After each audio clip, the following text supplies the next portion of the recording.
आम्ही 3 गोष्टी पाहिल्या. आम्ही येशू ख्रिस्ताचा प्रकाश घेऊन आमच्यात प्रकाश आल्यानंतर आम्ही लोकांना मार्ग दाखवणार आहे. आम्ही त्यांना अंधकारात ढकलणार नाही. आम्ही येशू ख्रिस्ताचा प्रकाश घेतला पाहिजे आणि आमची दृष्टी नेहमी वर पाहिजे. देवाने दुसऱ्या दिवशी स्वर्ग उत्पन्न केलं. हेवन म्हणजे स्वर्ग. आणि नेहमी आम्ही अप्पर ईगल कुठं राहतो? पाऊस पडताना कुठं राहतो ईगल? माहित नाही ना? ढगाच्या वर राहतो. ढगाच्या वर राहतो. आणि आपण पण जेव्हा देवाच्या संख्ये असतो नेहमी देव आम्हाला वरची बाजू देतो. ठीक आहे. तिसऱ्या दिवशी मी म्हटले की आम्ही पश्चाताप करायचं, आम्ही एक व्हायचं. तिसऱ्या दिवशी भूमी समुद्र केला ना, तर आम्ही काय व्हायला पाहिजे? एक होऊन पश्चाताप करायला पाहिजे.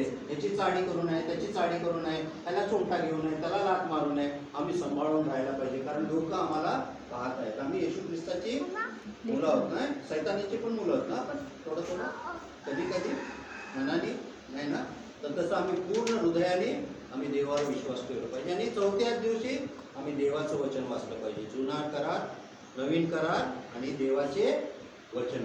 आणि 5व्या दिवशी आम्ही जहाजाते किंवा जे कोळी लोक आहेत किंवा जे समुद्रात काम करत आहेत त्यांना पण सुवार्थ सांगायचं. आकाशामध्ये म्हणजे जे एरोप्लेनमध्ये मोठे मोठे लोक आहेत किंवा वयाने मोठे आहेत अशा लोकांना पण सुवार्थ आम्ही सांगितली पाहिजे. आणि लास्ट आम्ही सगळ्या भूमीवर पण सुवार्थ आम्ही सांगितली पाहिजे. आणि सहावी गोष्ट आपण काय पाहिले?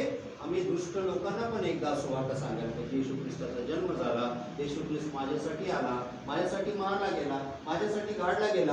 कारण मी माझ्या हाताने पाप करत होतो, माझ्या डोक्याने पाप करत होतो. येशूच्या डोक्यावर काय होतं? सोन्याचं मुकुट ठेवलं होतं, आहे ना? दुसरं काय ठेवलं?